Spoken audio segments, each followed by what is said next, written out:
Ser idoso no Brasil não é tarefa fácil. Depender de hospitais públicos, então, nem se fale. Por isso, para muita gente, a única alternativa é ir atrás de planos de saúde. Mas como é que faz para pagar? Os valores, às vezes, absurdos para quem já passou dos 60 anos.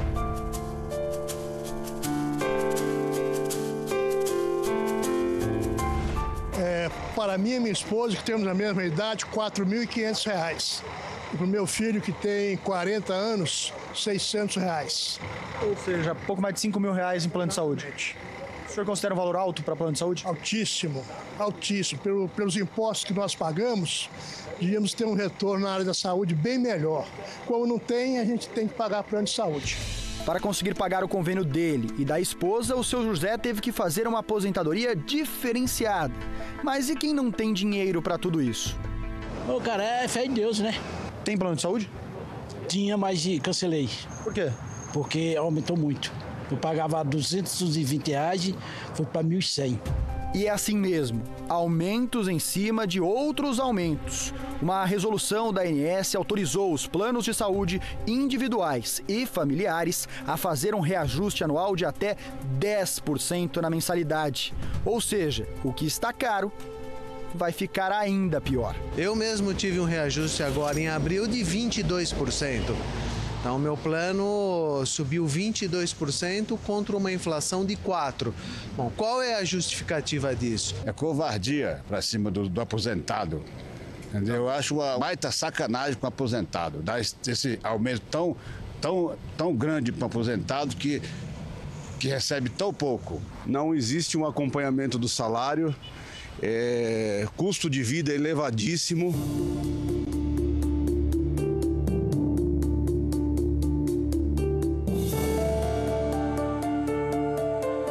A dependência por plano de saúde não é somente para o idoso. Recém-nascidos também precisam ter a garantia de tratamentos médicos. A Lucélia vive um drama. O Vitor Emanuel, filhinho dela de apenas 11 meses, tem uma doença rara chamada AME, que é a atrofia muscular espinhal. Ele vive aprisionado ao próprio corpo. A esperança por melhora está em um remédio chamado Inspirasa, que custa quase 3 milhões de reais. O plano de saúde é responsável pela distribuição desse remédio, mas eles não entregam. E o meu filho hoje, ele se encontra na UTI há 6 meses, desde o dia 15 de janeiro. Ele aguarda uma medicação de alto custo e o convênio negou essa medicação. A Lucélia e o marido saíram de Imperatriz, que é a segunda maior cidade do Maranhão. O plano de saúde disse que não teria hospital na região que tivesse estrutura para cuidar do Vitor. Por isso, o transferiu para São Paulo. Mas imaginaram que a criança de 11 meses iria vir sozinha, porque não pagaram nenhum lugar para a mãe ou o pai passarem a noite. Hoje eu moro dentro dessa UTI.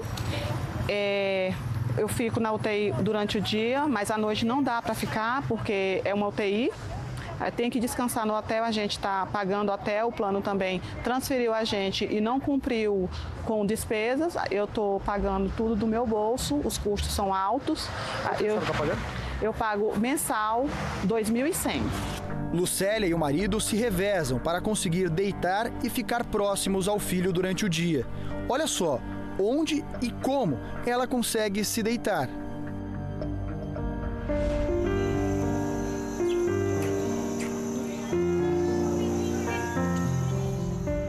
A briga na justiça não para.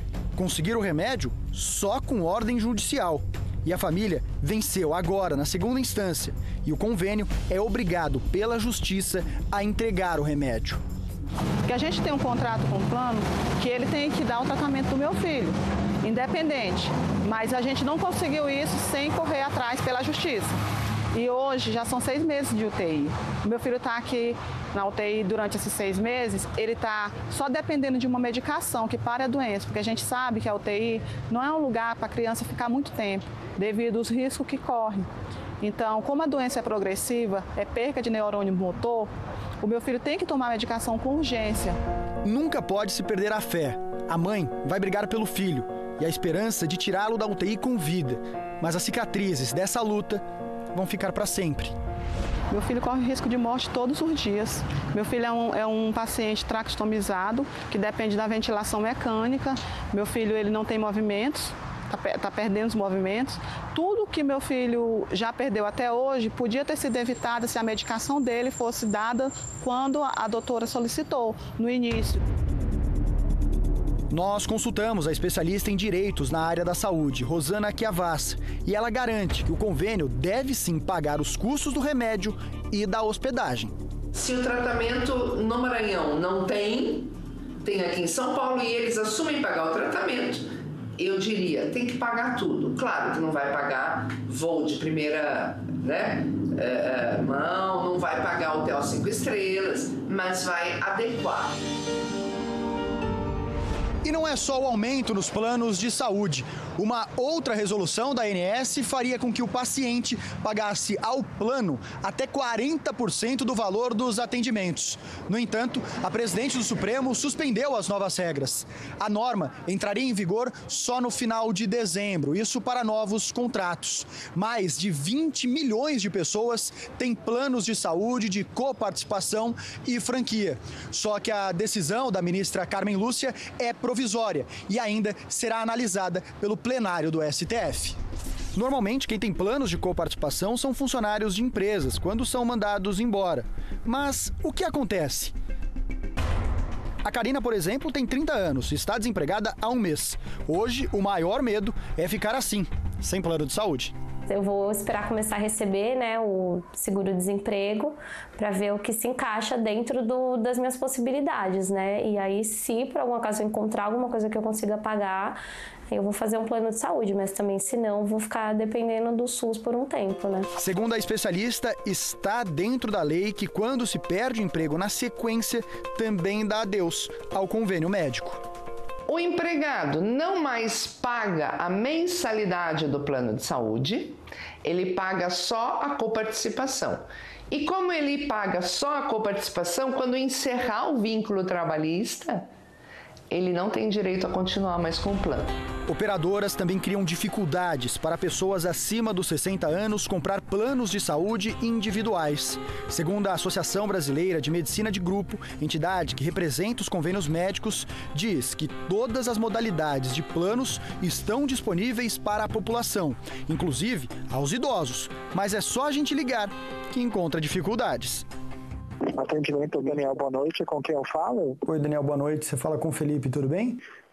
Tudo bom, Felipe? Como posso ajudá-lo? Tudo bom. Eu precisava adquirir um plano. Felipe, a gente só comercializa plano para pessoa jurídica. É? Mas plano individual você não comercializa? Não comercializamos. E aí como é que eu faço? Que eu preciso fazer um plano individual para uma senhora de 69 anos. Você não comercializa? Não comercializamos. É só empresarial? Exatamente, só empresarial. Ligamos também para uma corretora que trabalha com a maior parte dos planos de saúde do país. No entanto, bastou falar que precisa de convênio para idoso que a resposta não é positiva. Na verdade, eu precisava só de um mesmo, seria só para minha mãe. Sua mãe tem 69 anos? Ela tem 69 anos. Complica ela ser um pouco mais idosa? Na idade dela, a gente não consegue, porque é até 64 anos. Só até 64 anos, a partir... Sua regra de comercialização é até os 64 anos. Para a advogada, os planos de saúde não podem selecionar quem vão atender. Está na lei que ninguém pode ser vetado por nenhuma razão. Idade, gênero, cor, nada. O que a operadora pode fazer? Impor carência, de 2 anos para doenças pré-existentes. Até porque qualquer pessoa com 65 anos, alguma pré-existência vai ter. Não tem jeito. Quem costuma sofrer mais é o idoso. A dona Silvia tem 64 anos. Passou recentemente por uma cirurgia no joelho esquerdo. Por isso, esse andador para entrar em casa. Sempre é a mesma dificuldade, por causa destas calçadas irregulares. Ela toma quase 10 remédios por dia. E colocar na ponta do lápis o quanto gasta com medicamentos e o quanto recebe da aposentadoria, fica difícil fechar a conta. Agora mesmo eu vim com uma receita que se eu tiver que fazer esse remédio, eu não sei se eu vou poder fazer. A senhora não sabe se vai conseguir pagar o remédio. Não sei se vou conseguir pagar o remédio. Porque pelo que a médica já falou pra mim, não sei se vou conseguir fazer. Por isso que o seu José tá sempre pertinho da dona Silva, porque é só ela chamar que ele vai lá ver. Ela tá te chamando lá. Vai lá ver o que sua esposa tá querendo, José, vai lá.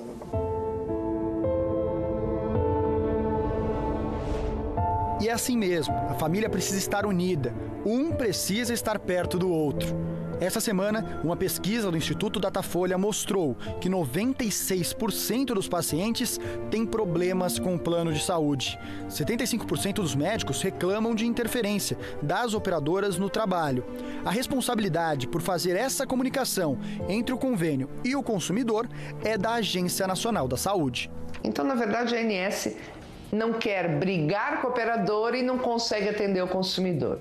Infelizmente, porque mais do que uma agência reguladora, o objetivo dela é ser a interface para proteger o consumidor.